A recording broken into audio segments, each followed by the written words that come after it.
बँकेमध्ये सदावर्ते हे सत्तेवरती आहेत. मात्र काही संचालकांनी आपली भेट घेतली होती. नेमक्या भेटीमागचं कारण काय होतं, काही भ्रष्टाचार त्यांनी आपल्यासमोर मांडले.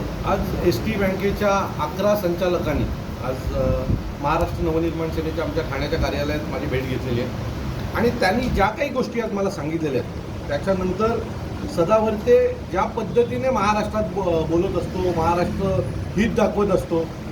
खरं तर एस टीच्या अनेक कर्मचारी, ही सगळी गरीब एस टी कुटुंबातली घरं आहेत, एस टी कर्मचारी आहेत. काही वर्षापूर्वी एस टी कर्मचाऱ्यांच्या मी भलं करतो असं दाखवून हजारो म्हणजे 70,000च्या वरती एस टी कर्मचाऱ्यांनी त्यांच्या युनियनमध्ये सभासद घेतलं आणि त्याच्यानंतर मला असं वाटतं की त्यांच्या सगळ्यांचा विश्वास जिंकल्यानंतर एस टी बँकेच्या निवडणुका झाल्या. एस टी बँकेच्या निवडणुका झाल्या. एस टी बँकेच्या निवडणुकीत त्यांचा पॅनल जिंकून आलं. त्या पॅनलचीच आता काही लोक माझ्याकडे आली होती आणि त्याच्यानंतर सदावर्ते यांनी एक प्रचंड मोठा भ्रष्टाचार त्या एस टी बँकेमध्ये केला. हे तिथल्या संचालक मंडळाला कळालंच लगेच आणि त्याच्यानंतर त्या लोकांनी त्याच्या विविध तक्रारी, विविध खात्या, RBI पासून ते मुख्यमंत्र्यांपर्यंत त्यांच्या तक्रारी केल्या. सदावर्तेंनी जवळजवळ 200 कोटीचा भ्रष्टाचार एस टी बँकेमध्ये केलेला आहे आणि एस टी बँकेमध्ये भ्रष्टाचार करताना डेटा सेंटरपासून म्हणजे डेटा सेंटरचं जर 3 कोटीचं बिल असेल तर त्याचं बिल त्यांनी 60 कोटी 55 कोटीच्या आसपास दिलेलं आहे. दुसरं AC विकत घेतल्या, त्याच्या किमती 85 हजार आहेत. कम्प्युटर विकत घेतले प्रचंड मोठ्या प्रमाणात, त्याचा किंमत तुम्ही ज्यावेळेला एखादी क्वांटिटी बल्कमध्ये विकत घेता ना त्यावेळेला त्याची किंमत कमी होते. 80 हजार रुपयाचे कम्प्युटर घेतले. फर्निचर बनवलं, फर्निचरच्या वरचा फक्त सनमायका बदलला, फर्निचर तोच.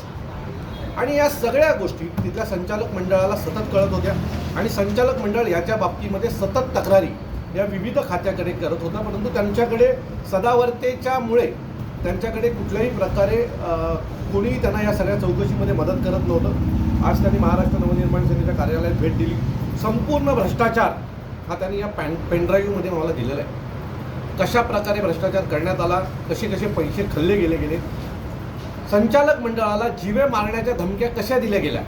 म्हणजे एक व्हिडिओ कॉल आहे आणि तुम्ही आता पाहिला, प्रचंड भयानक एका महिलेशी प्रचंड अवाच्य भाषेमध्ये सदावर्ते बोलत होते आणि तिला धमक्या देत होते की तुला महाराष्ट्राच्या मुख्यमंत्र्यांचं नाव घेऊन, इतर सगळ्यांची नावं घेऊन प्रचंड वाईट भाषेत त्या बाईशी बोलत होते. कॉन्फरन्स कॉल होता आणि बोर्डाची मीटिंग चालू होती आणि त्यातला तो सगळ्या गोष्टी या पेनड्राईव्हमध्ये सदावर्तेचा बँकेचा संपूर्ण काळा चिट्टा हा त्यांनी आज माझ्याकडे दिलेला आहे. या सर्व कमिटीने म्हणजे 11 जणांनी मिळून RBIला त्याच्या बाबतीतली तक्रार केलेली आहे. त्याच्यासोबत अर्बन बँकेचा जो विभाग असतो त्याला तक्रार केलेली आहे. मुख्य कार्यकारी अभियंता यांना देखील याच्या बाबतीमधली राज्य परिवहन सहकारी बँक लिमिटेड त्यांना देखील याच्या बाबतीतल्या लेखी तक्रारी आहेत की सदावर्तेंनी बँकेच्या कर्मचाऱ्यांचे, गरीब कर्मचाऱ्यांचे पैसे हे खाल्लेले आहेत. यात तुम्ही 2.5-3 वर्षापूर्वीचे सदावर्ते बघितले का? एस टीच्या कर्मचाऱ्यांसाठी सतत संप करत होते, बरोबर आहे, आंदोलनं करत होते, लोकांचे मोर्चे काढत होते. मागच्या 3.5 वर्षात काय बदल झालाय की सदावर्तेंनी एकही मोर्चा नाही काढला, एकही आंदोलन केलं नाही. या सगळ्या विषयामध्ये एक मोर्चा नाही काढला किंवा एक आंदोलन केलं नाही. याचा अर्थ काय? एस टीचे तुटलेले टप हे सुधारले का? काचा बसल्या का? आजही तुम्ही आज गेला महाराष्ट्रातल्या कुठल्याही एस टी कर्मचाऱ्यांचे जे एस टी स्टँडवर विश्रांतीगृह आहेत त्यांची परिस्थिती जाऊन बघा. त्याच्यावरती सदावर्तेंनी शरद पवार साहेबांच्या घरावर हल्ला केला होता.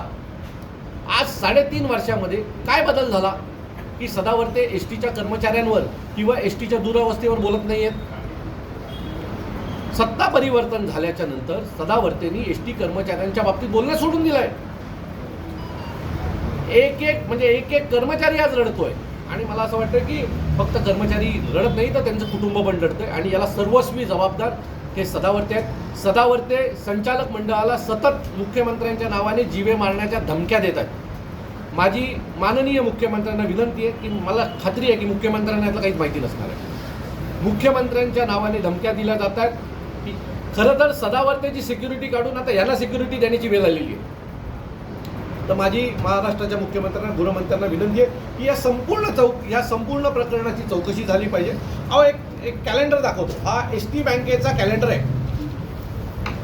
बरोबर आहे. हा एस टी बँकेचा कॅलेंडर आहे.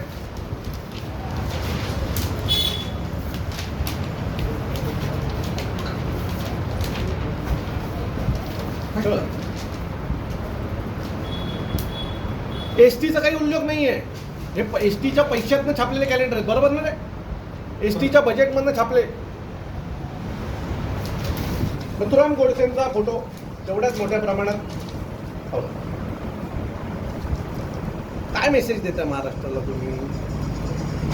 काय मेसेज देताय? तुम्हाला करायचंय काय नक्की या महाराष्ट्रामध्ये? आज हजारो एसटी कर्मचाऱ्यांची फसवणूक या माणसाने केलेली आहे. 158 कर्मचारी अवैध नोकर भरती करून त्यांचे पैसे खाल्लेले आहेत. त्याचेही पुरावे या सगळ्यांकडे आहेत. त्यांचीही पत्रकार परिषद 1-2 दिवसात होईल. खरं तर हा ATM कार्ड आहे एस टी बँकेचा, आणि असं म्हटलं जातं की या कशावरही कुठल्याही पक्षाची तुम्ही ॲडव्हर्टाइजमेंट करू शकत नाही. सरळ कमळ.